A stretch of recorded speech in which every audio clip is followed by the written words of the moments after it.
Okay, so purihin po ang Panginoon. Magandang umaga po sa inyong lahat. Okay, so ito pong ating pong pag-aaralan. Actually, we are aiming for the topic of hell. Kaya lang, napansin ko na ang topic na to ay napakahirap palang topic. Noon ilang beses kong tinapik yan, hell wala pa pala yun sa malayo pa pala sa realidad yung mga turo ko noon about hell. Ngayon, it is a difficult doctrine, actually. Hindi ko siya kayang i-explain in one sitting. Kaya nga yung ating pag-uusapan ngayon ay pag-usapan lang po natin yung mga introductory. Kasi napaka-broad. At saka dahil nga sa tayo, kaya tayo nahihirapan intindihin yung mga katotohanan tungkol sa hell kasi tayo ay clouded unknowingly sa mga false concepts about hell. Ang daming mga nakapaloob na mga maling katuruan. Kasi ganito po yan di ba, ang mga Kristiyano, especially in the first century, ay Greek language sila nun So, nung time na yon ay merong yung influence ng mga Hellenism. Actually, na-encounter na nila Paul yan nung time na yon. Yung mga katuruan ng mga Greeks. Kasi meron silang mga version about hell and heaven. At yung mga konseptong iyon, na-integrate sa Christian. Sa next Sunday, medyo bibigyan ko pa kayo ng mga iba't ibang pananaw ng different religion about hell. Meron ang Japanese, meron sila, ang Chinese, ang Buddhist, ang Muslim, ang mga ancient world katulad ng Greek, Romans. May mga idea sila ng lahat ng hell. No wonder sa Christianity na-adapt yun. Napagsama-sama natin yung mga ideas ng mga pagan doon sa konsepto ng Biblia na hell. Kaya nahihirapan tayong intindihin. And because of that, naisip ko at minarapat ko na unti-unti ang pagtuturo, step by step, isettle muna natin yung mga unsettled, yung mga issues, para i-clear muna natin yung mga topic about papunta doon sa pinaka-topic mismo na hell. Siguro, on the third Sunday, medyo matatalakay na talaga natin yung hell. Pero itong araw na to, pag-usapan lang muna natin yung reality. Isa sa mga reality. Tatandaan po natin ang hell is real.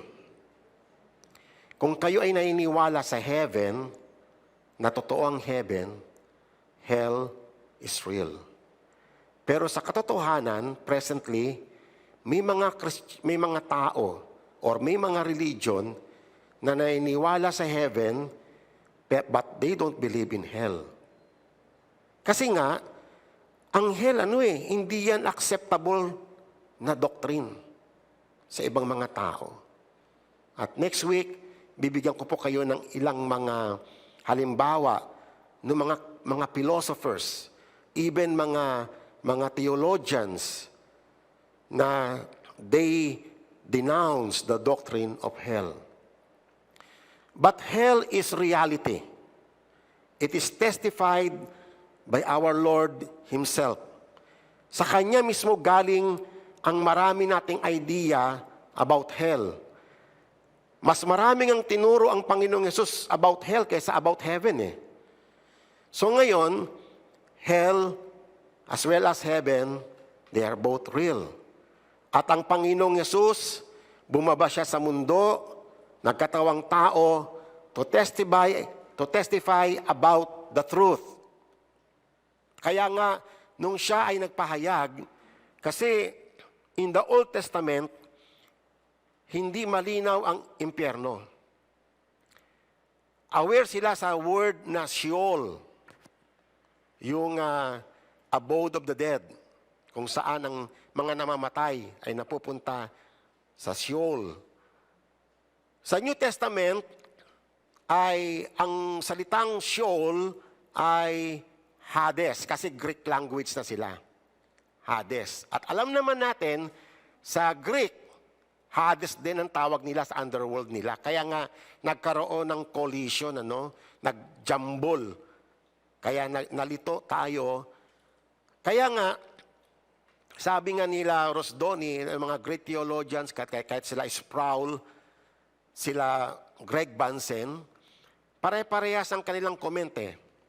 Kung talagang gusto mong matutunan ang topic about hell, kinakailangan mo munang i-discard lahat ng knowledge mo about hell and heaven. Kasi nga, we are greatly influenced by Greek and Buddhist concept. Amen ba? Kahit na nga lang, isa sa mga talagang litong-lito ang maraming tao. Ito na lang, bigyan ko lang kayo ng example. Nalito tayo doon sa may 1 Thessalonians chapter 5, verse 23. That may the Lord sanctify you, body, soul, and spirit sa pagbabalik ng Panginoong Yesus. And because of that verse, nalito na tayo. Nang akala natin ang tao, tatlo yung essence niya. Meron siyang body, meron siyang soul, at iba pa yung spirit. Diyan tayo nagkalito-lito. Kaya nga, no wonder, affected ang lahat. Anyway, kaya nga sabi ko sa inyo, hindi po siya madaling topic. Ang dami mong isisettle. I-clear mo lahat ng mga gray areas bago ka pumunta doon sa topic ng hell. So ngayon, mag-start lang po muna tayo sa katotohanan, sa testimony ng ating Panginoong Yesus, that after this life we are enjoying now, ay merong continuation.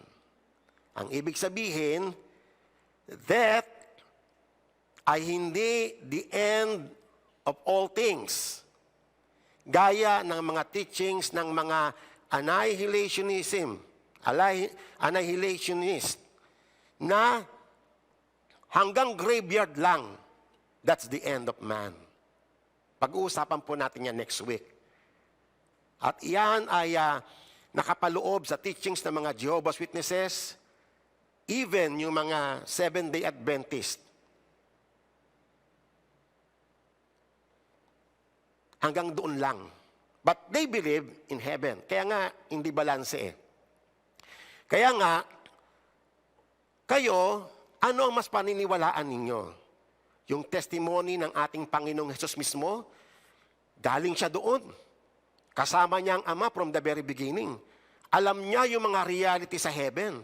And He came on earth, nagkatawang tao siya, at malino yung sinabi niya, nagpunta ako rito to testify about heaven. He testified about the realities of life. He testified about heaven. He testified about hell. Kaya nga, ano ang mas paniniwalaan ninyo? Yung version ng mga tao na nililito ang mga pangunawa ng tao o yung mismong testimony ng ating Panginoong Yesus? Okay.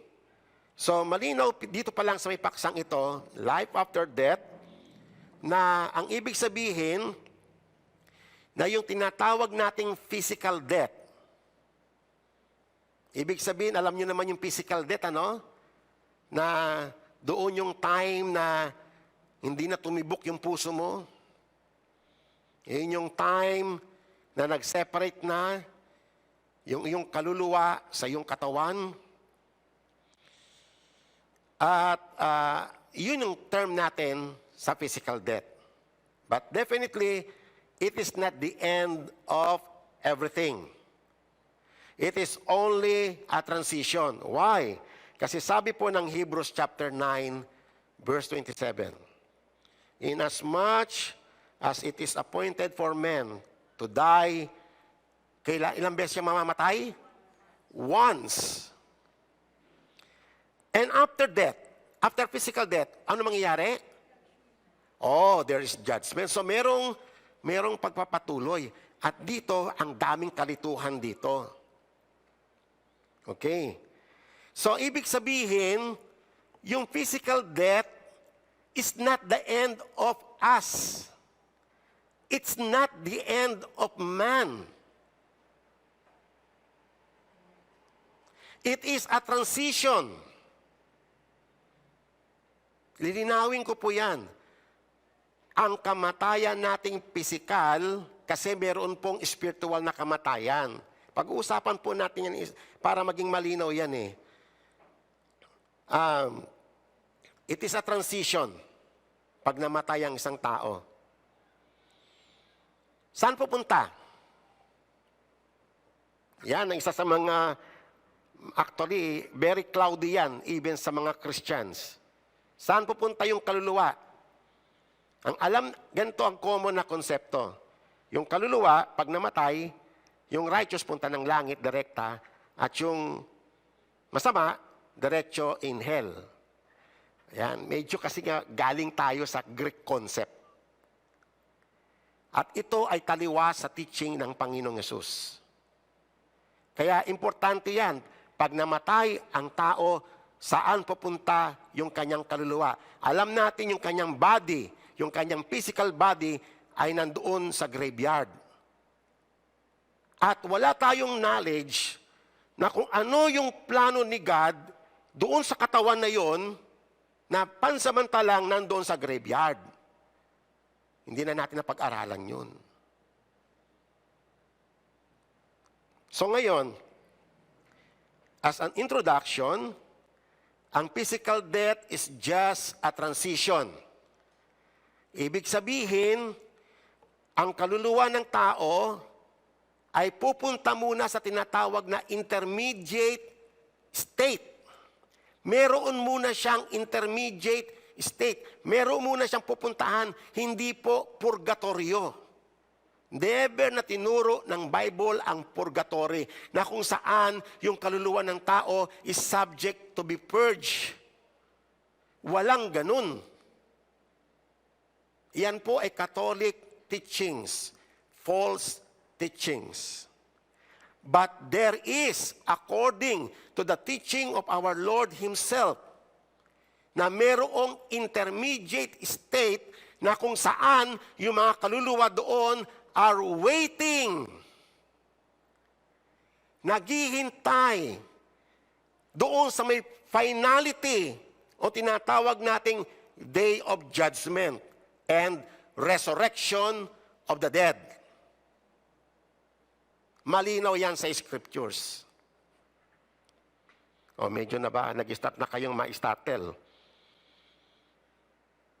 Hindi po ba?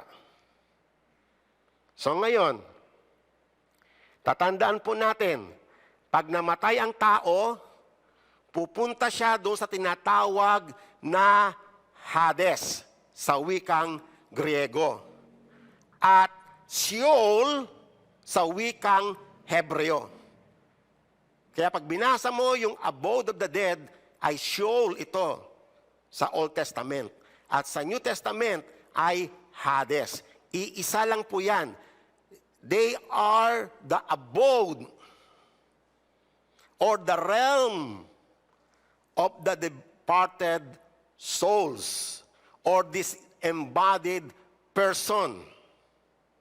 Doon pupunta yung katawan mo, yung kaluluwa mo, sapagkat yung katawan mo ay pansamantalang naiwan doon sa graveyard pansamantala. Amen. Okay.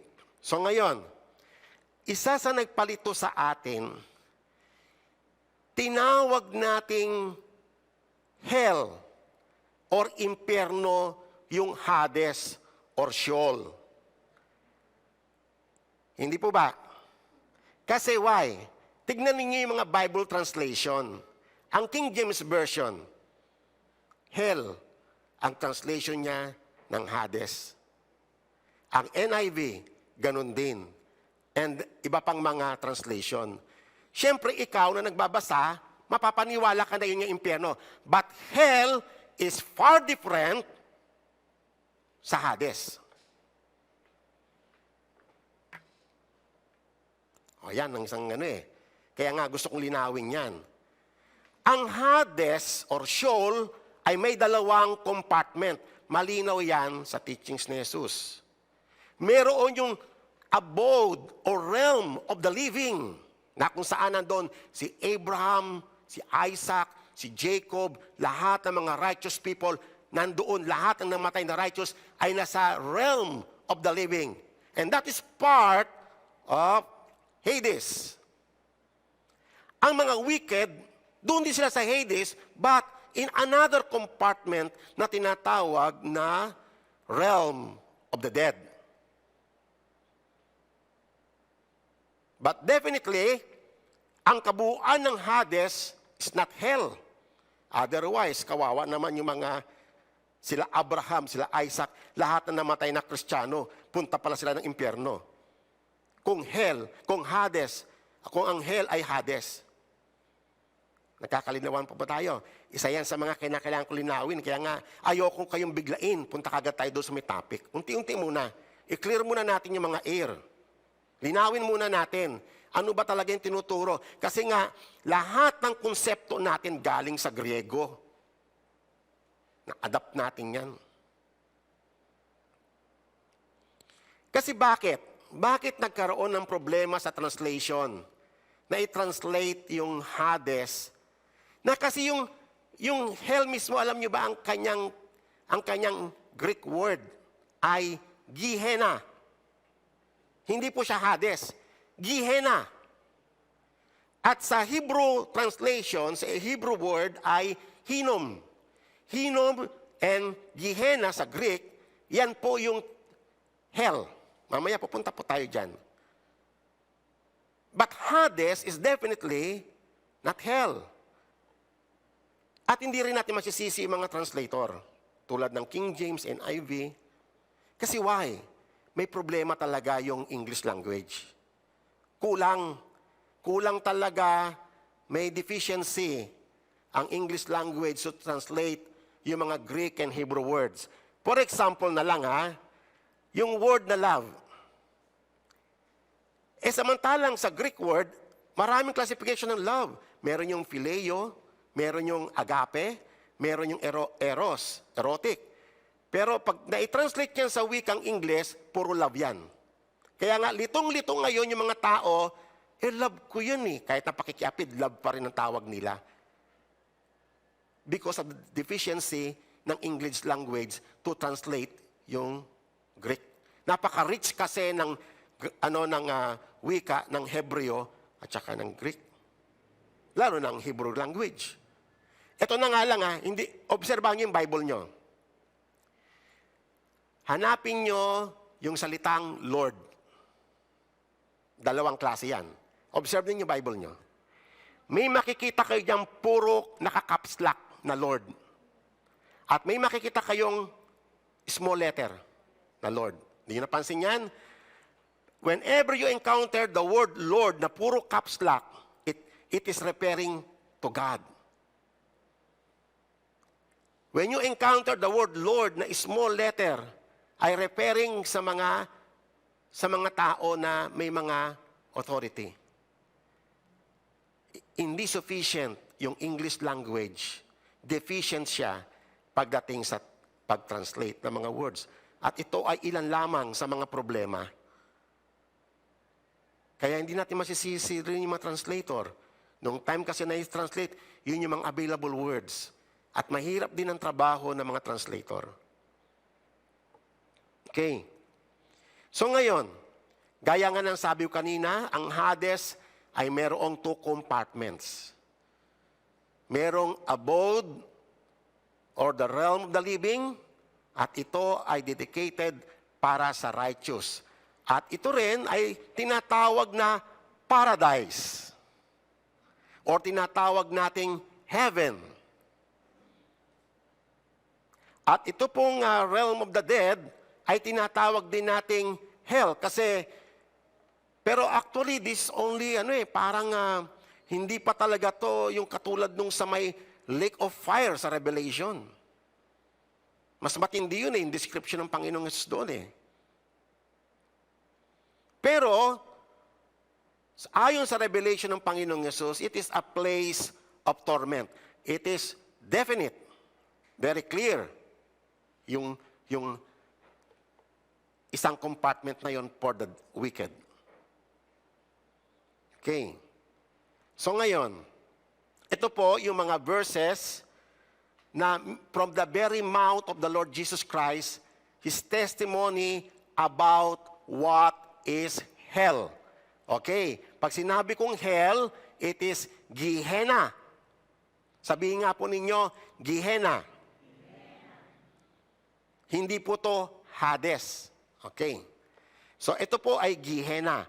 Dinescribe ni Jesus vividly, clearly, kung ano ang impyerno. Sabi niya sa Matthew 5:22, kung kayo ay nagagalit, you are guilty of the court. Pero pag sinabi mo sa isang tao na you are good for nothing, you are guilty before the Supreme Court. But pag sinabihan mo yung tao, you fool, you are guilty enough to go to the fiery hell. So yung hell na ginamit dyan is Gehenna, hindi Hades. Okay. Another word. Ito, very familiar kayo nito. Kung ang mata mo daw ang nagkokos ng Istanbul, mas mabuti pang dukutin mo yan, mas better pa daw na meron kang hindi kumpleto ang mata mo, na pupunta ka sa langit, kesa buong what? Whole. Okay. Tatalakayin natin yan next week. Then the whole body be thrown into the hell. If your right hand makes you stumble, cut it off. Kasi mas better daw na putol yung kamay mo, na pupunta ka, kaysa sa itatapong ka, what? Pakibanggit nyo. Done for the... Kasi kaya kung gustong pabasa sa inyo yan, isa yan sa nalilito. Pag sinabing whole body,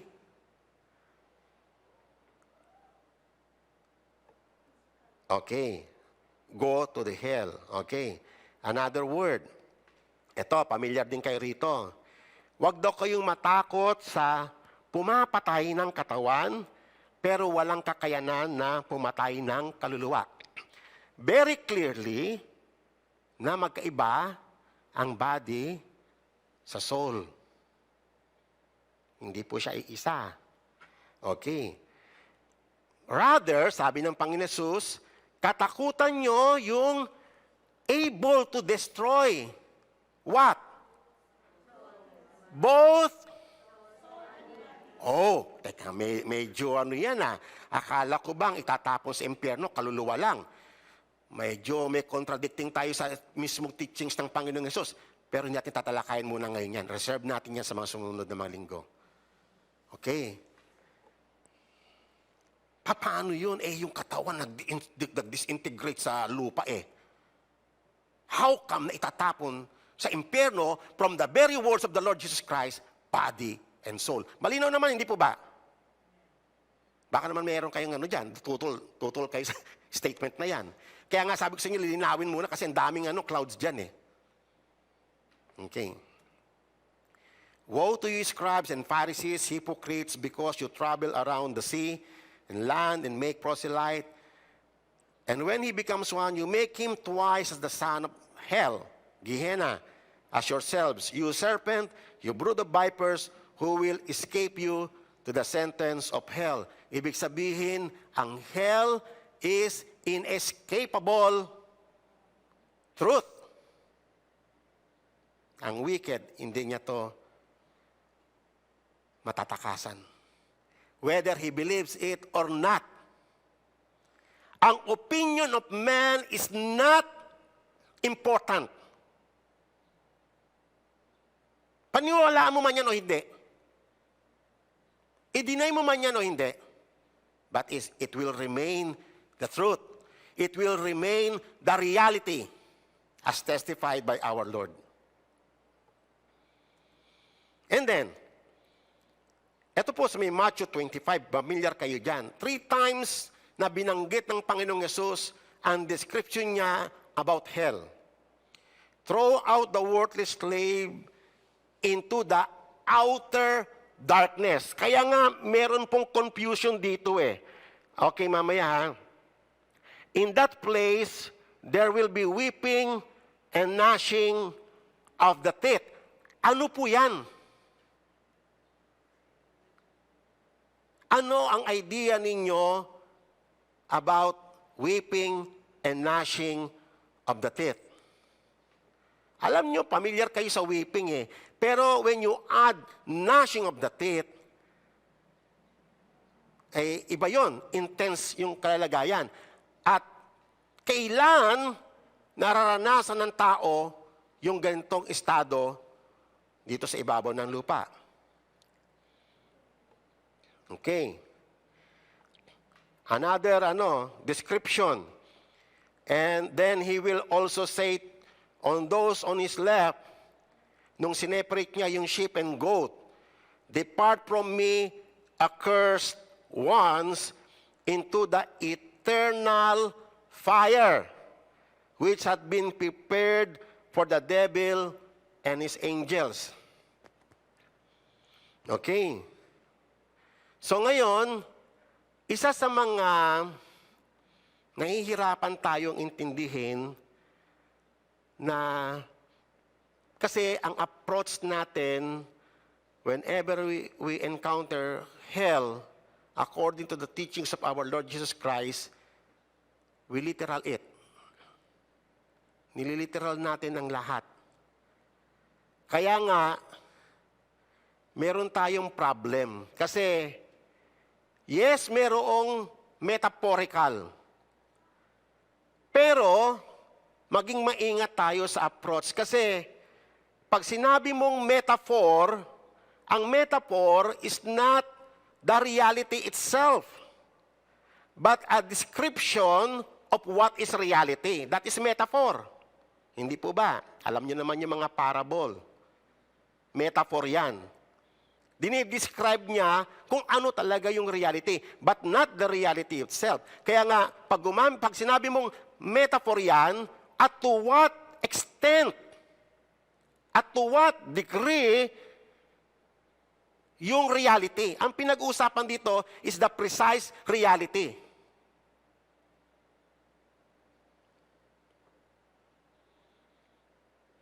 Amen. Kaya nga sabi siya, mahirap na topic ito eh. Hindi po ba? Kasi ganito lang, pag ililiteral mo, may problema tayo eh. Di ba po, ang common concept natin about hell is fire, burning fire. Tama? Saan galing yan? From the word of Jesus Christ. Plus, na-adapt natin yung mga concept ng mga pagan beliefs. Naghalo-halo. Kaya ang tingin talaga natin, solidly, literal fire. Doon sa may sinasabi ni Jesus, sa may una, sa may verse 30, outer darkness. Sa Tagalog ng outer darkness, pusikit na kadiliman. Literal ba yan or symbolic? Kasi yung dalawang iyan is contradictory. When there is fire, there is light.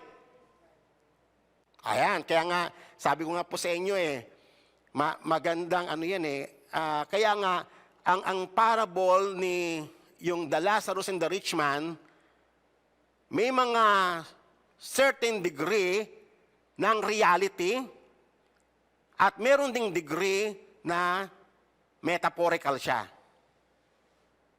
Kaya nga, napakaselan talagang topic ang hell. Nasa in-between siya. Hindi siya full metaphorical. Hindi rin siya full na literal. Ang kinakailangan nating makita ay yung reality, yung pinaka-substance ng tinuturo ng Panginoong Yesus.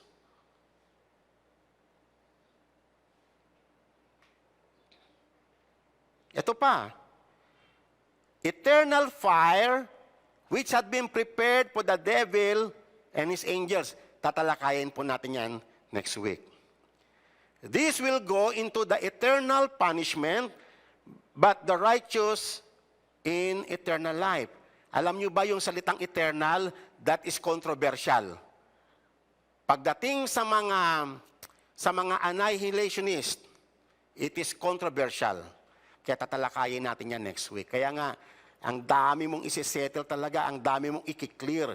Hindi siya actually madaling teachings na akala ko noon, nung nagturo ako about hell, kumuha lang ako ng mga verses, akala ko yun na, hindi pala siya ganun. And then finally, in the book of Revelation, ni-reveal na yung hell as the lake of fire. Kung saan ang unang-unang tinapon doon ay yung beast at saka yung kanya mga false prophet. And then, dinugtungan pa ito sa may verse 10 na doon, the devil himself ay tinapon na siya doon. And he will be tormented day and night. At marami tayong lilinawin sa verse na yan. Then finally, ito na po yung sa Great White Throne Judgment, na ang lahat ng tao na ang pangalan ay wala sa Book of Life ay itatapon sa Lake of Fire. Kung saan itinapon yung beast, yung false prophet, at si Satan. Yung lahat ng tao na wala ang pangalan sa Book of Life ay doon ang destiny. At napansin ninyo mga kapatid, death and Hades gave up the dead which were in them, and they were judged according to their deeds. Then death and Hades were thrown into the lake of fire. Tapos na yung intermediate state na pinag-uusapan natin kanina. Tapos na yung purpose niya, at ito na yung pinaka-ultimate, which is the lake of fire. Malinaw, malinaw naman po, hindi po ba?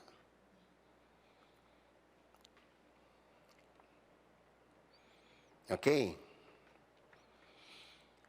So ngayon, yun po yung mahalaga na doon po sa may Hades, yung realm of the living ay tinatawag na Abraham's bosom. Or sa case nung naalala niyo ang Panginoong Yesus, yung nasa kanan niya ba yun, nasa kaliwa, sabi niya na, "Today you are with me in paradise." Okay. So, siyempre, yun yung immediate muna na intermediate state, doon muna punta lahat ng kaluluwa So definitely, ang Panginoong Yesus, tinawag niya yon na paradise. At alam natin, yun din ay heaven. Why? Kasi ganito ano ba ang heaven? Isa yan sa napaka-difficult na topic. Pero simplihan lang muna natin para magkaintindihan tayo. Ang heaven is the dwelling place of God. Ibig sabihin, kung nasaan yung throne niya, nasaan ang sanctuary niya, kung nasasaan siya, that is heaven. Kaya nga nung nagpagawa siya ng tabernacle sa lupa at bumaba yung presensya niya, the presence of the Lord, the heavenly presence of the Lord dwells in the midst of man. At makikita nyo yan doon sa may Book of Revelation, yung heavenly Jerusalem na bumaba, tawag po dyan ay heaven. Kaya nga tayo, nung niligtas tayo ng Panginoong Yesus, sa Ephesians chapter 2, ang tawag sa atin, He raised us up together with Christ and seated us, where? In the heavenly places. Sa ating kasi tao tayo We are limited by time and distance. We are limited by time, space, yung distance at saka ng mga bagay-bagay dito sa mundo. Limited being kasi tayo. Kaya nahihirapan tayong intindihin yung heaven. Akala natin yung heaven ay isang, pag tumingala ka, kasi nga doon sa may Book of Acts, tumingala sila, akala mo yun yung heaven. Ay luulap yun. Ngayon nakakarating na ang tao sa outer space, wala doon yung heaven. Pero bagamat sa may Bible, tawag niyan heaven. It is literal heaven. But it is not the heaven where God is. Amen. Kaya nga nalilito tayo kasi tao lang tayo eh. Ang orientation natin hanggang lupa lang. Kaya litong-lito tayo. Okay. So ngayon, uulitin ko, ang Hades is a temporary place or intermediate state ng mga kaluluwa pag sila ay nag-depart sa kanilang katawang panglupa. Okay. And doon sa intermediate state na yon, they are waiting. Naghihintay sila ng ano? Ayon sa gospel, yung mga kaluluwa na nandoon sa intermediate state ay naghihintay sila ng ano? Ng resurrection day. Ano ba mangyayari sa resurrection day? Tignan ko nga po kung may natutunan tayo. Ano pa mangyayari sa resurrection day? Na kung saan, di ba namatay ang, kunyari ako, Kristiyano, namatay ako. Yung katawan ko, ang tao is material, body, and immaterial, soul, or spirit. Tama po ba? Material and immaterial. Ngayon, pag namatay ako, definitely yung katawang kong panglupa ay pupunta sa dito sa lupa. And then, yung aking kaluluwa ay pupunta doon sa Hades, sa abode of the living. Okay. So, sa day of resurrection, ano po mangyayari? Paki-explain po.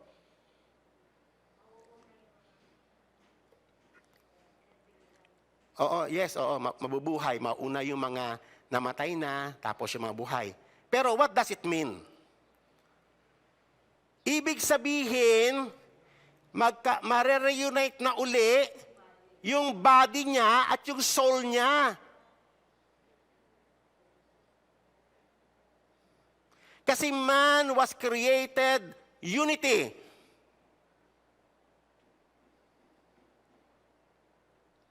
Yan, isa yan sa mahalagang topic. Actually, mahabang topic yan eh. Kaya nga iniisip ko, pag tinalakay ko yan yung body and soul, isang topic kasi ang haba ng discussion dyan eh. Kaya nga sabi ko nga sa inyo, habang nag-study, akala ko noon, okay na yung topic ko, may topic na ako Sunday. Nung pinag-aralan ko, ang laki pala. Tapos nung pinag-aralan ko, ang laki pala. Dumadami ang pag-aaralan mo kasi hindi siya simpleng bagay. Doon pa nga lang, lito na tayo sa resurrection eh. Ano ba yung mag-resurrect? Pangalawa, litong-lito tayo, kasi ang term sa namatay na Kristiyano, natutulog, di ba? Sa may Bible, ang dami niyan eh. Natutulog, asleep. Isa sa mga problema, ano yung natutulog? Kaluluwa o yung katawan? Ha? O mamaya na kayo mag-comment kasi baka may magkamali rin tayo. Kasi kahit ako, aminin ko ha, nalito rin ako dyan eh. Hindi pa ako settled talaga, hindi pa ako firm pagdating sa issue na yan, ano ba talaga yung natutulog? O, mamaya, wag muna kayo magmadali kasi mag-establish po muna tayo unti-unti. Okay. So, ito po yung halimbawa ng realm of the living. So, intindihin natin ha, lahat ng namatay sa Old Testament at saka sa New Testament, lahat ng namatay ay napunta doon sa tinatawag na part ng Hades na tinatawag na realm of the living. Okay. O, ito po isang halimbawa sa Isaiah 57. The righteous man perishes, and no man takes into the heart. And devout men are taken away, while no one understands. For the righteous man is taken away from evil, he enters into peace. Wow! Eh kung yung Hades, impyerno, hindi na magpipit yan. Kasi iyan ang puntahan ng mga righteous. at kabilang kayo sa mga righteous. Uulitin ko mga kapatid hindi tayo righteous by ourselves. Hindi tayo naging righteous by our deeds. God made us righteous through Christ. Baka akalain mo kasi yung righteousness mo, ikaw yun kasi gumagawa ka ng mabubuting gawa. Yung ating mabubuting gawa, maganda yan. Kaya lang hindi siya sufficient, hindi yan nakaabot sa standard ng Panginoon. Aminin natin, ang dami nga natin palpak Nagkakamali tayo from time to time. Habag lang ng Diyos ang nagpapanatili sa atin, kaya tayo ibinilang sa matuwid. But definitely, it is not by your own. It is by the grace of God. Okay? And because of that work of God in us, God made us righteous. Therefore, ang tayo na mga hinirang ng Panginoon ay candidate dito sa realm of the living pag tayo ay pumanaw. Amen po ba? Bet parang malungkot naman kayo. Nakakalungkot ba yung, ayaw natin pag-usapan ng kamatayan? Kasi takot tayong mamatay. Pero alam nyo ba, sabi nga ni Apostle Paul, it is better for me na kung dito lang, kung paano siya, kaya lang kasi si God may pinapagawa pa sa kanya. Sa totoo lang, diyan, wala nang sakit, wala nang karamdaman, wala nang problema. Dito, daming problema, daming mga habuling tseke, ang daming taong nagagalit sa'yo. Ang daming problema rito, lagi sumasakit ulo mo sa pamilya mo, sa ano. Ang dami! And yet, ayaw mong bitawan ng mundo.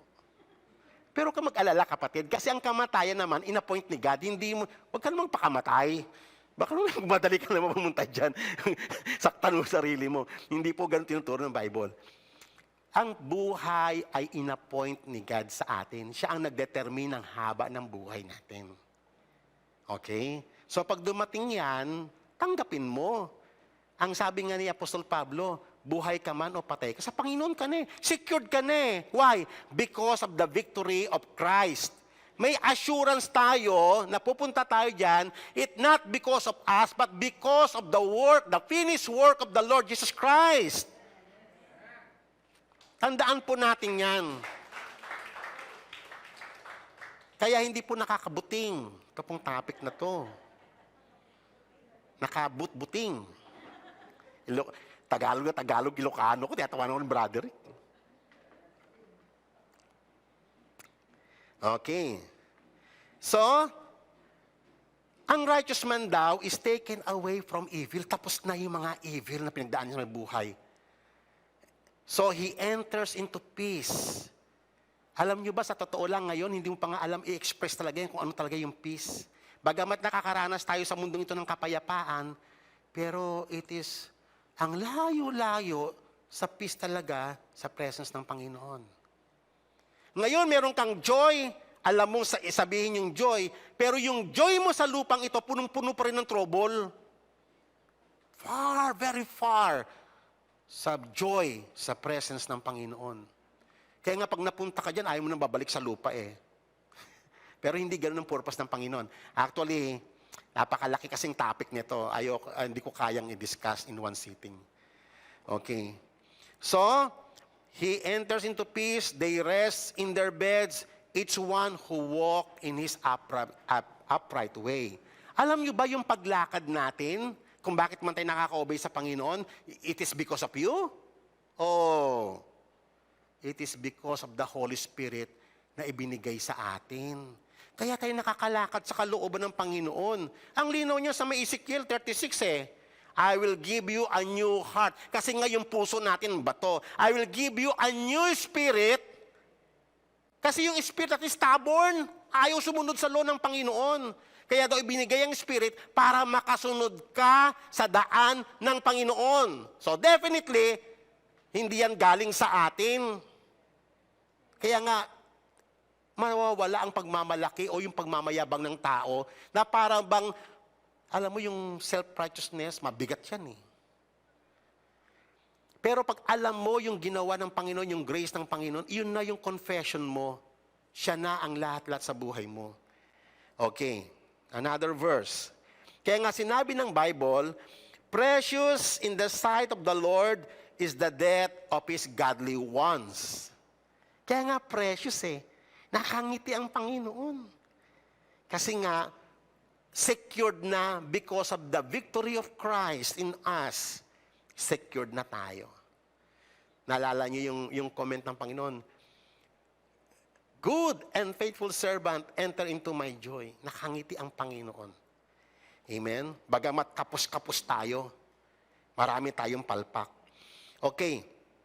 So ngayon, mga kapatid, isa sa mga, dito sa revelation ng Panginoong Yesus, dito sa may Luke chapter 16, ay dinescribe partly kung ano yung Hades, o yung ano ang kalalagayan ng kaluluwa doon sa abode of the disembodied person. Kasi etong katawan na ito, yung person mo, yung soul mo, yung person mo, nandito sa may body. Pag namatay ka, disembodied person. Kasi wala nang, yung person, yung inner man mo, wala na yung body niya, wala na yung flesh niya. Okay. So ngayon, dito sa may binigay ng Panginoon na statement, nung namatay yung rich man at saka si Lazarus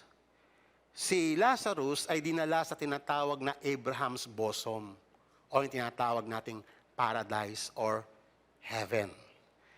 Pero yung mayaman, representing the wicked, si Saul kasi, eto mga kapatid, huwag niyo ma-misinterpret, na pag mayaman ka, punta ka ng impyerno, at pag mahirap ka, punta ka ng langit. Ay, mali po yan. Maraming mga mahihirap na talagang suwail sa Diyos.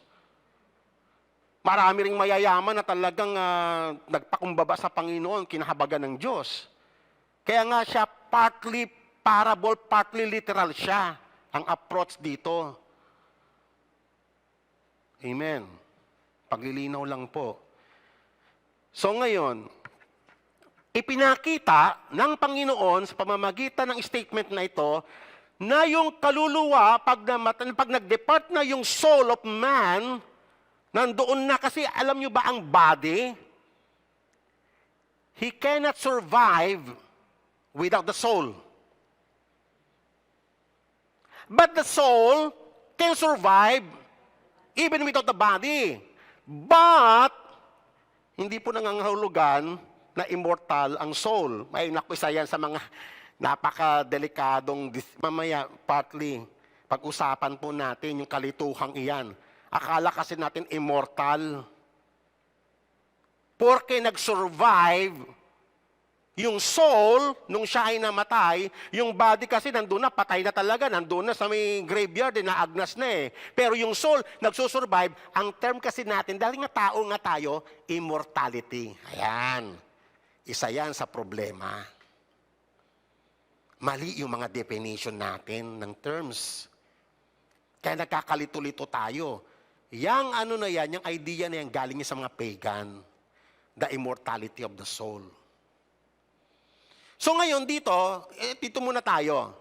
Sa maikling talatang ito na inihayag ng Panginoong Yesus, very obvious na kapag namatay ang tao, yung kaluluwa niya ay gising na gising. So ano ang natutulog? Kaluluwa o katawan? Ha?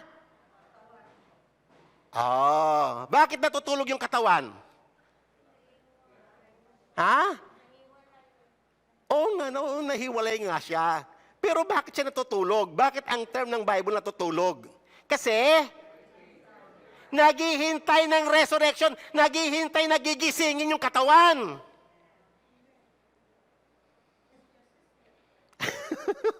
Hindi po ako nagagalit.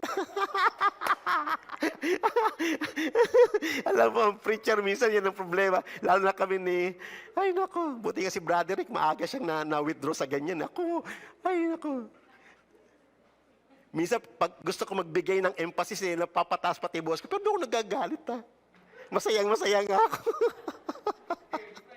Mamaya, pagkatapos ito, kukurtin ako ni Brother Rick.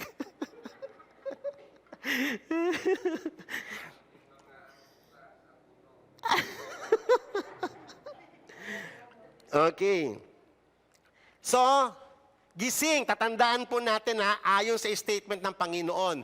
Yung katawan, kaya nga sabi ko sa inyo kanina, noon kasi lito pa ako sa area na yan, hindi pa talaga ako settled. Ano ba talaga sa dalawang essence ng tao ang natutulog?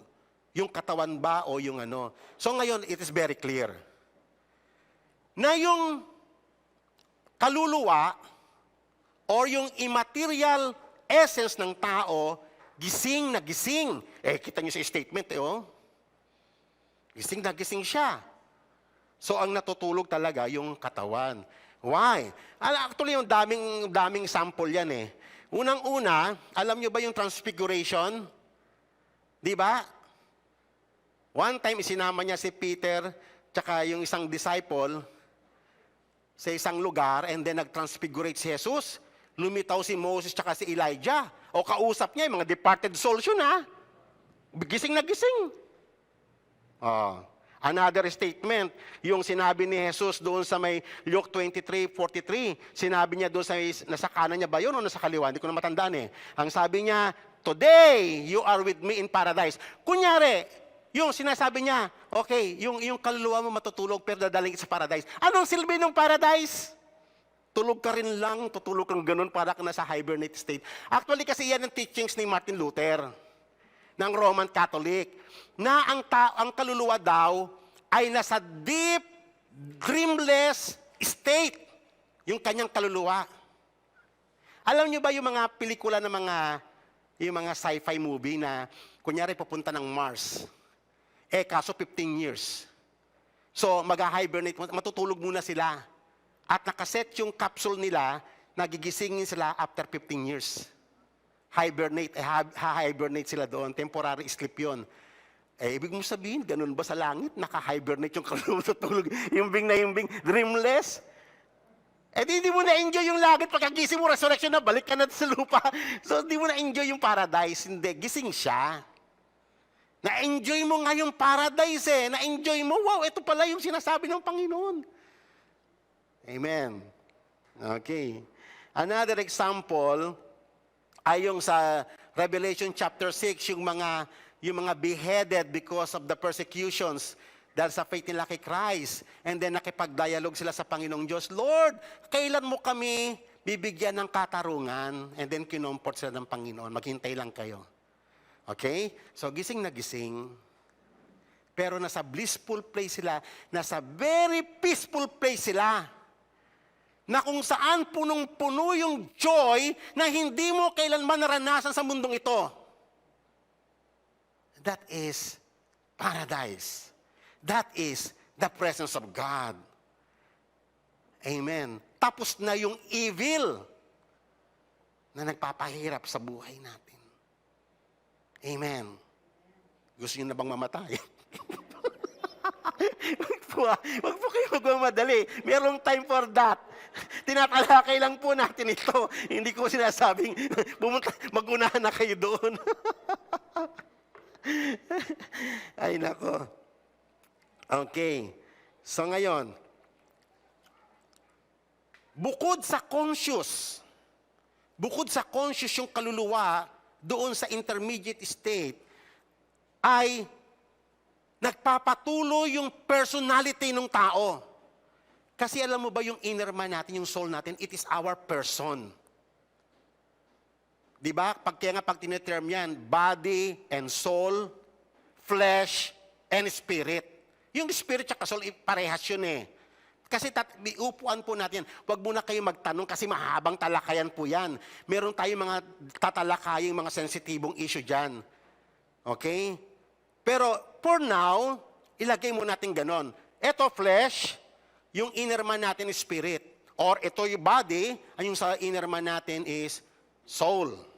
Okay? Kaya nga sa may Bible, interchangeably ginagamit yung body and soul. But it doesn't mean na magka-separate sila ng entity. Amen. Okay. Kaya ang daming tatalakayan talaga yung mga masela na issue, napaka-komplikado. Actually, nung nag-aral ako, pang 2 weeks ko na itong pinag-aralan nito, talagang dumadami yung ano. Okay, kaya nga nung una ko nakita dumating si Brother Rick, uy, nakakita ako ng pag-asa. Pero busy si Brother Ricky. Okay. So, pag-usapan natin, dahil nga sa nagpapatuloy yung person ng tao, nangangahulugan ba na siya ay immortal? Okay. So, kasi yun nga kasi nga sa terminology natin, kapag mahaba, kasi it survives the flesh Yung flesh niya nandoon sa graveyard nag-survive yung soul. So, ang term kasi natin dito, immortal yon. Actually, yan yung term ng mga Greek, ng mga Buddhist. Kasi sa kanila, dualism, alam nyo ba yung dualism na katuruan nila, na para bang dalawang separate entity na mas mahalaga yung kaluluwa or spirit kaysa sa body. Kaya nga yung mga Buddhist, di ba, kung mag-fasting, halos patayin nila yung katawan nila kasi mas mahalaga yung spiritual realm. Pero talagang totally unbiblical. Minsan, tangay-tangay natin mga Kristiyano, ganun. Kaya pag yung idea natin ng fasting, ganun. Nagpa-fasting tayo para mas malakas na espiritu. Kasi pag mas malakas yung espiritu mo, mas malapit ka kay God. Wrong! That is unbiblical. Both body and soul are equal important sa Panginoon. Equally important sa Panginoon.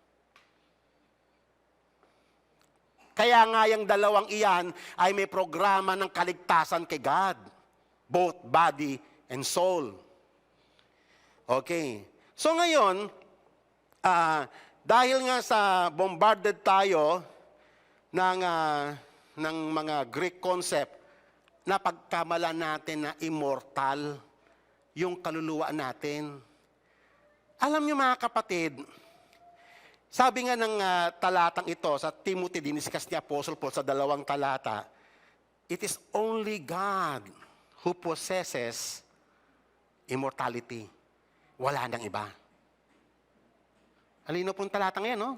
Who alone possesses immortality. Si God lang yon. Ibig sabihin, walang creature sa created universe na immortal. Amen. Hindi yung kaluluwa ng tao, definitely hindi immortal. Kasi ganito ang immortal, parang si Jesus. Bago siya nagkatawang tao, nag-exist na siya, immortal na siya noon. And then nung namatay siya, nagpapatuloy pa rin siya. That is immortality. Ang tao may beginning ka, pinanganak ka So hindi ka immortal. At kung ano man yung haba ng iyong buhay, it is by the grace of God. Kasi yun yung dinetermine ng Panginoon. Even yung sun, na ilang libong taong nag-exist, still, they are not immortal. Nothing in this created universe ay immortal, wala. Si God lang. Not even Satan, the demons, or angels. Walang immortal. Malinaw po ba sa may statement na to?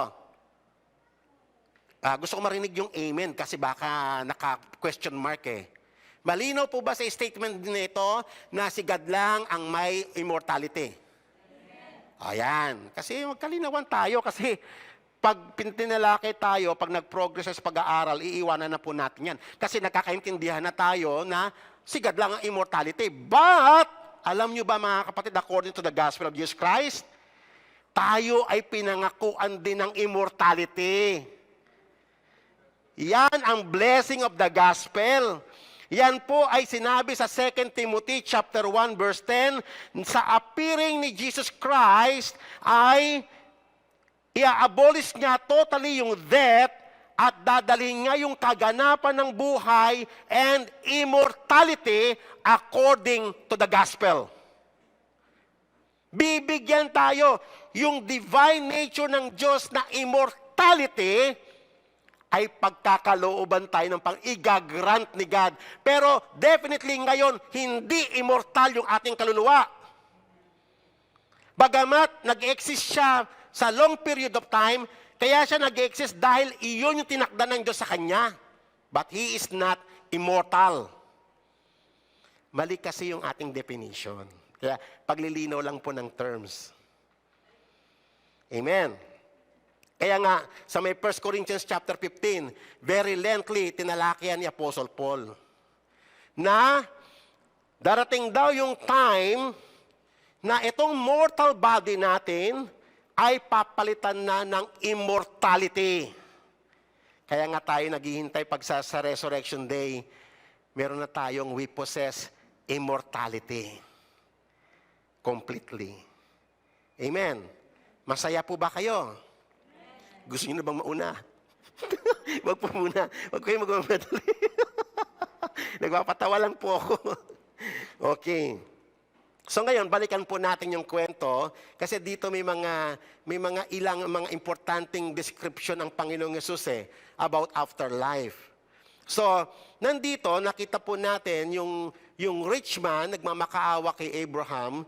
Sabi niya doon, Father Abraham, have mercy on me and send Lazarus so that he may dip the tip of his finger in water to cool off my tongue, for I am in agony in this place. Kaya nga, you cannot interpret it literally. Kasi, isipin mo inflame, ang init-init, magpataka nga ng tubig doon sa mainit na mainit, gaganon lang yun So, you cannot take this literal. But may mga area na very clear, na conscious, nandoon yung person, may dialogue. Actually, kilala niya pa yung mga kapatid niya, naalala niya pa Amen po ba? Yun yung mga obvious sa may parable. But yung some details, you cannot take it literally. Kaya nga nasa between siya ng literal at saka metaphorical. So ang hinahanap natin as we interpret the Bible ay yung reality. Okay. But Abraham said, Child, remember that during your life you received your good things and likewise Lazarus bad things. But now he is being comforted here and you are in agony. Dito, ang obvious na pinapakita ng Panginoong dito about reality, that the abode of the living is a place where God is comforting us. At ang obvious na description ng abode of the dead na para sa mga wicked, at sa mga unbelieving, ay a place of torment. Yun po yung obvious. Maliwanag po ba yun? At merong great chasm na yung mga nandito ay hindi po pwede mag-teleport dito. Okay? Walang ganun. At definitely, yung mga nasa paradise, siya lang po, may lumipat doon. Yung mga nandito lang may gusto lumipat doon. Hindi po ba? So, it is impossible. Ano man yung ano doon, I don't know. At ayoko mag-speculate about that. Okay? Hindi na safe yun. This is very important verse para ma-identify natin si God sa buhay natin. Ito ay shocking statement na nireveal ng Panginoon doon sa mga Sadducees. Kasi yung mga Sadducees hindi sila naniniwala sa resurrection. So maling-mali yung kanilang mga idea about resurrection, kaya nirebuke sila ng Panginoong Yesus kasi akala nila, sabi, nagbigay nga siya ng halimbawa na merong ilang magkakapatid, asawa ng ganito, by levirate marriage, asawa muna ng panganay yung ganitong babae, kasi namatay yung lalaki, so yung ayon sa kanilang kostumbre, yung kasunod na lalaki, kung binata siya, yung mapapangasawa niya yung kanyang hipag. Okay? Kung lahat yun namatay, sabi, ang tanong doon ng Sadducee, pag nasa langit na ba, sinong asawa niya? Sabi niya, maling-mali kayo. Maling-mali ang pagkakaintindi ninyo sa scriptures. Doon wala nang kasalan, iba na ang kalalagayan ng tao after resurrection. Iba na. Kasi yung soul natin na nandun sa intermediate state, taglay-taglay niya pa yung etong ating katauhan. So nandito lahat. Pagdating doon sa may resurrection, after resurrection, ibang-iba na. Pero hindi ko kayang i-describe kasi wala pa ako doon. Sa akin na lang pa pag nauna na po ako. Hindi ko pa ma-describe yun. Ayoko mag-speculate. Ibang-iba na yung kalalagayan. Kasi yung fullness Yung fullness ng plano ng Panginoong Diyos, kitang-kita na natin lahat ng promises ng Panginoon. Okay, pero this is very important verse na nireveal ng Panginoong Yesus about reality. Sabi niya, as touching, discussing the resurrection of the dead, Have you not read that which was spoken unto you by God, saying, I am the God of Abraham, the God of Isaac, and the God of Jacob. At ito po yung bombang iniwan niya. God is not the God of the dead, but of the living. Okay. O ilagay mo yan sa konteksto ng Hades. Puro mga departed souls ito. Ito ay abode of the living at abode of the dead. So, si God, ang sabi niya, ako ang Diyos dito. I am not God of the dead. Take note ha, whenever the Bible speaks of the dead, it refers to the wicked, to the unbelieving. Kahit nga sa Revelation, whenever you encounter the word na, and the dead will be judged according to their deeds. Yung dead na yon is sa mga Hudyo, alam na nila yung terminology kung sino yung dead. It does not refer to the believer na sinave kasi buhay sila. Amen. Ito paglilinaw ito kasi ganito, no? Tayo ay may buhay na sa Panginoon by virtue of the Lord Jesus Christ. Buhay na tayo. Ngayon pa lamang ay nararanasan na natin yung buhay. Ngayon, dahil buhay ka na, si God na ang Diyos mo. Pag namatay ka, definitely, punta ka doon sa abode of the living. Malinaw po ba yon? On the other hand, baliktarin natin, kung ako masama ngayon, I am disconnected with God, I am dead. Tama po ba? At pag namatay ako, saan ako pupunta? Alam nga naman, magbago yun. Kaya nga, tatandaan po natin, God is the very essence or principle of life. And death, and the essence of death is separation ka from God who is the source of life. Parang ganito, di ba sa bahay mo meron kang ganito, may mga bumbilya ka, may ilaw ka.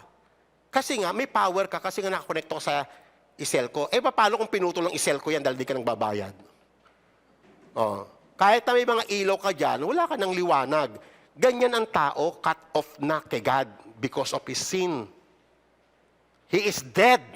Declared ng Bible, dead. So ngayon, ang sin ang nag-separate sa tao, sa Diyos. Sin brought death into the world. Kaya namatay ang tao. Kaya siya, tatandaan po natin ang kasalanan is not a normal part of creation. Take note ha, kasi nung ginawa ni God ang langit at lupa, wala pa yung kasalanan noon. At nung wala pa yung kasalanan, wala pang death. Nagkakaintindihan ba tayo? Wala pang death. Hindi porke walang death ang tao noon na nangangahulugan na immortal siya. Hindi siya immortal. Bagamat wala pa siyang kamatayan. Before yung sin before yung fall. Hindi pa rin siya immortal. Merong time na tinakda si God ayon sa kanyang ebanghelyo na magiging immortal ang tao. Amen. Paglilinaw lang po ha. Paglilinaw lang kasi akala natin noon kasi nung prior hindi pa siya nagkakasala, akala natin immortal na yung tao kasi hindi siya namamatay. Kasi nga mali yung terminology natin ng immortality. Okay. So ngayon, tatandaan natin, ang kasalanan o yung kamatayan na dala ng kasalanan ay malfunction ng creation. Amen. It is abnormality. Hindi siya normal part of men. Tignan niyo yung mga buhay ng tao ngayon. Ang kasalanan, normal part. Normal. Sa exercise mo ng profession, kailangan may konting kasalanan. Di ba? Kailangan nandun naka-augment na yun. Sa politics system natin, sa educational system natin, sa economic system natin, sa lahat ng kinikulusan ng tao, nandoon na integral part ng kasalanan na para bang hindi po pwedeng wala yun. That is abnormality. Malfunction ng creation na ginawa ng Panginoon. Okay, so kaya nga sa resurrection, itutuwid na lahat yan. Actually, ngayon pa lamang, nung niligtas tayo ng Panginoon, itinutuwid na ng Panginoon ang lahat ng malfunction na to sa buhay natin. Tama po ba? Noon sa lalaki, normal lang uminom. Pag, kunyari kami ni Brother June, okay, ni Brother Rick, hindi kami po pwedeng umupo sa harapan ng isang table, nagtatagal kami ng 30 minutes nang wala kaming iniinom. Diba? Ngayon umiinom pa rin naman kami. Tsaka, kape. Kaya tumataba, puro pulutan na. Wala na yung alak. We can live without it. Kasi malfunction yun, abnormality yun, hindi yun normal eh. Diba may mga tao nga, even mga Kristiyano, struggle pa rin dito eh. Kasi hindi ako makatulog pag di ako umiinom ng Red Horse. Pakamot na lang ako ng ulo eh. Bakit? Normal ba yun? Pinanganak ka, umiinom ka ng Red Horse? Ginagawa kasi natin normal, yung abnormal. Tama? Ginagawa natin new normal. Okay. So ngayon, nung tayo tinawag ng Panginoon, itinatama na yung mga mali, yung mga abnormality, binabalik na sa normal. Yung malfunction ay dinadala na sa tamang functionality. Amen po ba? That is yung ginawa ng Diyos sa atin. That is Christianity. Hindi nagpapatuloy ka sa corruption, hindi nagpapatuloy ka sa error, hindi nagpapatuloy ka kung ano yung mga mali. I-justify mo pa. O hindi ka Kristiyano. Hindi ka na born again. Kasi yung na born again, naiintindihan niya yun. Amen po ba? Kung dati ikaw sugarol ka, di na, hinto ka na dyan. Kung dati like ka nang dadaya ng kapwa mo, huminto ka na dyan. Kung dati, utang ka kaliwat ka na, tapos pagsisingiling ka, ikaw paggalit. Di ba? Huminto ka na sa mga ganun. Lahat itinatama na unti-unti by the grace of God. Itutuwid yung mga mali natin. Okay. So ngayon, ito po. This is very clear in this passage sa tinuro ni Apostol Pablo sa Ephesians 2, verse 1 to 6. Yung dati nating kalagayan at yung bago nating kalagayan. Sino daw tayo dati? Ayon sa Biblia, sabi ng Biblia, none righteous, not even one. Lahat nagkasala, not walang hindi nagkasala, not even one. Ang declaration ng Bible dahil lahat ay nagkasala, lahat ay namatay, for the wages of sin is death. At sabi nga ni Apostle Pablo as testimony, you were dead because of your trespasses and sin. Malinaw po yan. In which you formerly walked according to the course of this world, according to the prince of the power of the air, and the spirit that is now working in the sons of disobedience. Among them, we too all formerly lived in the lust of our flesh, indulging the desires of the flesh and of the mind, and were by nature children of wrath, even as the rest. But God, being rich in mercy, because of His great love, which He loves us, even when we were dead in our transgression, what? Made us alive together with Christ. Prior sa tagpong ito ng ating buhay, prior doon sa binuhay ka ng Panginoon, di ba dati patay ka? Kahit anong gawin mo na lumapit sa Diyos, hindi ka makakalapit. Patay ka nga eh. Kahit na anong may magsabi sa'yo na, uy, magbagong buhay ka na, iwan mo na yung pag-iinom. Wala, hindi mo kaya. Kasi hindi ka pa ini-ignite ni God. Si God ang nagbibigay ng buhay. Siya yung nagre-resurrect sa atin. Actually, nung tayo ay na-regenerate, nung sinave tayo, nung nangyari na ito sa atin, God made us alive together with Christ and raised us up together with Him and seated us in the heavenly places. That is our first resurrection. Nag-resurrect tayo from the dead kasi patay ka nga eh. Di ba? Yun ang terminology. Pagpatay, pag nabuhay, resurrection. Pero, kita mo mga kapatid ang mystery. Ang tao kasi, body and soul. Nung nagkasala siya, ano ang nag-fall? Body or soul? Ha? Paglilinaw ito ha, mag-ingat kayo sa sagot. May palo kay Broderick, kakamba si Broderick. Okay. Pag nagkasala, ano ang nagkasala? Body or soul? Taas ang kamay ng body. Taas ang kamay ng soul. Mabuti na lang, walang sumagot. Kinabahan ako dun ha. Pareho. Kasi ang tao is created unity. Nung nagkasala siya, sumang-ayon yung dalawa sila. Kaya nga you cannot separate sin sa tao. Hindi, yung tao, victim lang yan.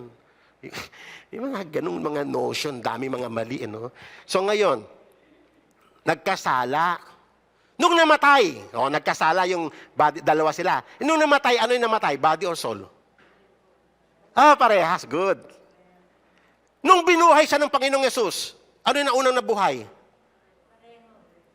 Diyan kayong mali. Ang unang parehas na buhay na, no? Tama. Pero, ang unang nag-resurrect, espiritu. Nag-resurrect siya. Yung katawan, bagamat buhay na siya, naghihintay pa siya ng resurrection niya. Kaya dalawa ang resurrection. Bodily and spiritual. Ang unang nag-resurrect, yung ating, kaya nga buhay na tayo eh. Buhay na yung kaluluwa. Nandun na sa Abraham's bosom, nasa paradise na siya. Amen. Paglilinaw yan eh. Okay, mamaya. Meron pa tayo dyan. So, tatandaan po natin, iyon yung ating first resurrection. Ano nga uli yung first resurrection? Spiritual resurrection, and we are waiting for another resurrection, which is the bodily resurrection, na kung saan mag-unite na yung body and soul.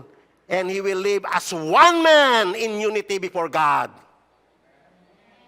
Kaya nga natutulog lang muna siya. Pag ako namatay, siyempre iyakan niyo ako. Kasi pag di niyo ako iniyakan, mumultuin ko kayo. Nadahali ako doon. Si pastor na iniwala sa bulto. Hindi po, joke lang po yun. Ibig sabihin, pag ako namatay, nakakaiyak naman talaga. Lalo sa iyakan ako yung pamilya ko. Pero, masaya tayo. Kasi secured na because of the victory of Christ. Huwag kayong mag-alala, di ko kayo mumultuhin. Okay? Kasi nandun na ako sa piling ng Panginoon, masayang-masaya na ako. Ba't ko pa mumultuhin? Ba't pa pupunta pa ako rito? So, nagpapahinga lang niya, pinagpapahinga lang siya ng Panginoon, waiting to be awakened by the power of God in the day of resurrection. At sa day of resurrection, hindi na una si Mary. Amen pa ba? Nasaan si Mary ngayon? Nanay ni Jesus sa lupa.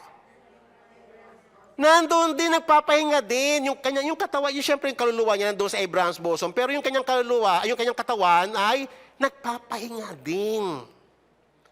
Waiting for the resurrection. Actually, pag-uusapan pa natin yan next week, yung about resurrection in details, kasi maraming confusion dyan. Kasi nalilito tayo yung body and soul. May spirit pa, doon na lalong lunalito tayo, tumatlo pa siya. So, talagang kaya upuan mo talaga yan eh. Okay. So, ngayon, okay? So, tatandaan natin, nung nag-fall ang tao into sin, gaya na napag-usapan natin kanina, both the whole man sin. Pag sinabing whole man, body and soul. Yan. Okay. Paglilinaw lang po ha. So, when man died, because of his sin, he died as a whole being. Body and soul. The whole man. Kasi hindi ka po pwedeng, hindi buo yung pagkatao mo ayon sa creation ng Panginoon. Pagkaluluwa ka lang o laman ka lang. Buo po yan. Okay. Any teachings na pinaghihiwalayan, ang tawag niya dualism. Hindi po ganon. Hindi po dualism. That is the doctrine of Greek and ang mga Buddhist, ganyan. Dualism. Okay. Na mas mahalaga pa yung spiritual. Okay. So, therefore, when he was redeemed by Christ, both body and soul ay subject for renewal. Tama po ba? Subject, pareha silang subject na babaguhin kasi pareha silang nagkasala, pareha silang namatay, so pareha silang babaguhin, kaya lang, in different time. Maliwanag. Sana naman, marami naman ako nailinaw na bago ako pumunta sa main topic natin sa next week. Okay. So, kasi ang tao was created as a unity. Sabi mo nga, man was created as a unity by God. Ibig sabihin ng unity, iisa siya. Hindi mo po pwedeng paghiwalayin yung body and soul as far as God is concerned. Yan ang man para sa harapan niya. Kung paano ang God, hindi mo po pwedeng paghiwalayin yun. Yung Father, Son, and Spirit, iisa yan. Amen po ba? Okay. Kaya nga, pag nagkasala ang tao, every act of man is seen as an act of the whole man. Hindi ang nagkasala lang, yung flesh lang ang nagkasala, yung kaluluwa hindi nagkasala. Hindi, wala akong kinalaman dyan. Hindi ganun. Hindi natuturuan yung dalawang yan. Pareha sila magkakutsaba. Nung nakiapid sila man, ginusto rin ang kaluluwa. Amen. Kasi doon sa may tripartite being si Spirit, wala siyang kinalaman doon sa pinagagawa ng dalawa. Kaya nililinaw ko po ito Gumugulo Gumugulo pag dinagdagan mo pa ng isa. Okay. So, malinaw po yan na ang tao ay babaguhin siya ng Panginoon. He is subject for renewal. I-renew according to the gospel of man. I-renew ang tao to become one uli. In what sense? The reunion of body and soul na parehas siyang glorified. Amen? Kaya nga tayo, nung tumanggap tayo ng buhay na walang hanggan, buhay ka na walang hanggan It means na nabigyan ka ng pag-asa na babaguhin ka ng Panginoon. Yung kaluluwa mo, kaya nga nagpapatuloy siya sa presence ng Panginoon Kasi buhay na buhay siya, kahit nung nag-end na yung life mo roon, hindi hindi nagkaroon ng gap yung life. Nung nalatdag ka na ng hininga, dire-diretso yung life, yung eternal life. Amen. Parang hindi pa kayo nag-almusal. Okay, so, tatandaan po natin mga kapatid, sa restoration ng man, pare-parehas siyang ire-renew ng Panginoon by the grace of God. Mauna, nung tayo ay na-regenerate, na-renew yung ating kaluluwa o yung tinatawag nating person. Nandoon yun sa kaluluwa natin yung person. Okay? Yung kung sino ka. Nandoon yan yung will mo, yung soul, yung spirit. Okay? Kaya nga hirap na hirap yung mga tao doon, to those who try to paghiwalayin yung body and soul, litong-lito, hindi niya maintindihan. Ano ba talaga doon yung sa body and soul? Ano ba talaga doon yung will, yung mind, yung soul? Kunyari, sinabi doon sa, you shall love the Lord your God with all your heart, with all your soul, and with all your might. Ano doon yung spirit, ano yung soul? Litong-lito Hindi ma-identify talaga. Amen.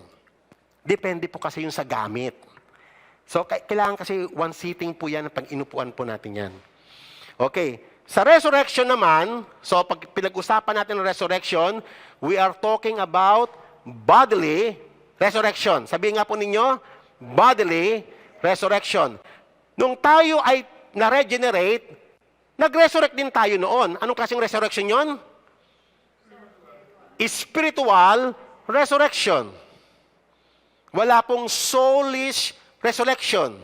Kasi yung terminology, spiritual kasi, yung soul and spirit, the same yun. Depende lang kasi sa gamit. Diba? Sa Galatians, hindi body and soul ang ginamit. Flesh and spirit. Depende kasi sa pagkakagamit yan May kanya-kanya kasing emphasis yan. Okay. So, the resurrection of the body will be the renewal of the body The resurrection will complete a total restoration. Makukumpleto na muli yung tao. Fully restored according to the purpose of God. Yan ang gospel. Kasi pag sinabi mong wala ng resurrection, tinanggalan mo ng power yung gospel. Kasi may mga taong di naniniwala na mayroon pang resurrection. Isa lang po yung indikasyon na talagang hindi na naintindihan yung gospel. Ang gospel, ang climax ng gospel ay yung resurrection of the body. Makukumpleto na. Mabibindicate na yung pangalan ng Diyos totally. Pangako kasi ng Diyos yun na ang tao ay muli niyang bubuhay, ibabalik niya sa pamamagitan ng kanyang kapangyarihan, sa pamamagitan ng pang-bindicate niya sa kanyang banal na pangalan. Kaya yung ginawa ni God, it is not because we are righteous. Ginawa yun ni God for His name's sake. Vindication of His holy name. So, the resurrection will complete a total restoration. A fully restored body and sinless soul in perfect harmony. Amen. I pray na may natutunan tayo. Amen po ba? Maraming nalinaw. Maraming mga shady o mga cloudy parts na medyo, natanggal-tanggal na yung mga cloudy parts. Marami pa. Next week, marami pa tayong tatanggalin pa kasi ang dami. Okay.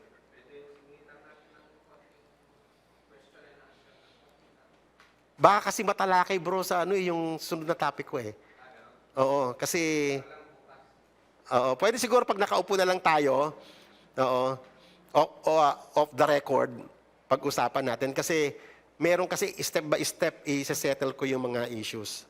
Okay. Ganun lang. Okay lang ba yun, bro? Okay lang yun, okay. So, kasi doon naka-prepare na yung mga slides, naka-ano na yung mga questions, ang dami kasing argument. No, na talagang isi-settle. Okay, for now, dito muna tayo mag-end. Okay? So, alam kong bitin na bitin kayo. Kung maaari lang bukas, Sunday na uli. Pero, sige, magtrabaho lang muna tayo. And then, tawagin nyo yung mga kasama nyo para kumpleto tayo next week. Sayang naman tong topic na to. Doctrinal topic ito. Okay, so tayong pong lahat ay tumayo and then let's pray. Hallelujah. Purihin ka, Panginoon. Salamat po sa iyong pagtuturo. Salamat po, Ama, sa lahat, Panginoon, ng habag na iniukol mo sa amin na unti-unti kaming mamulat sa katotohanan ayon sa iyong mga patotoo. Lord, inaamin namin na marami kami mga mali noon, even sa pagtuturo, kaalaman, at mga gawa. Pero Lord, by your grace, unti-unti mo kaming binabago. Unti-unti mo kaming inia-align sa iyong eternal purpose. Hanggang sa ma-inherit namin totally ang lahat ng ipinangako mo ayon sa iyong ebanghelyo. Panginoon, salamat po sa pag-asa na mayroong kami kay Jesucristo. Salamat, Panginoong Diyos, sapagkat kami ay patuloy mong kinakahabagan at binibigyan ng pag-asa at kinabukasan. Lord, bless us. Bless our family and forgive our sins. Thank you, O Lord, for your gospel. Thank you for everything we receive from you. And we thank you for the victory we have in Christ. In Jesus' name we pray. Amen. Amen.